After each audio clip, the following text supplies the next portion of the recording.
Une carte Pokémon Gold Star pour moins de 10€, c'est techniquement possible. La Gold Star, c'est tout simplement LA carte la plus convoitée de tout le bloc X. Représentant les Pokémon dans leur forme shiny, ces secrets rares se distinguent par un effet qui leur est proprement unique.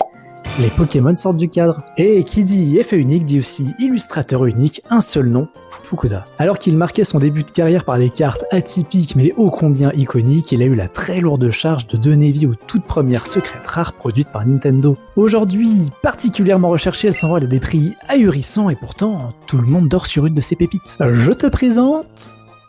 Delcatty, ex-gardien du pouvoir. Range cette fourche et écoute-moi. Un motif qu'on retrouve dans la quasi-totalité des Gold Stars de cet illustrateur, c'est le nombre d'or. Pour la faire courte, c'est un motif théorisé en mathématiques, prenant inspiration dans la nature qui chercherait à poser une formule constituant une sorte de beauté universelle. Et est-ce que c'est ce qui expliquerait le succès des Gold Stars ? Peut-être. Mais voilà, ce motif il se retrouve dans quelques autres de ses cartes, et c'est le cas de Delcatty. Pour pousser le vice avec sa pose, on se demande même s'il n'était pas prévu que ses pattes arrière débordent hors du cadre. Son fond est également très similaire à celui des Gold Stars, presque comme s'il s'agissait d'une Gold Star abandonnée puis modifiée. Sorti au Japon en fin de bloc dans un set exclusif qui rééditait certaines cartes, y compris les évolutions en shiny, il est possible qu'une esquisse de Gold Star ait servi de modèle pour notre Delcatty. Véritable trésor caché d'un set oublié, ce Delcatty vaut sincèrement le coup d'œil.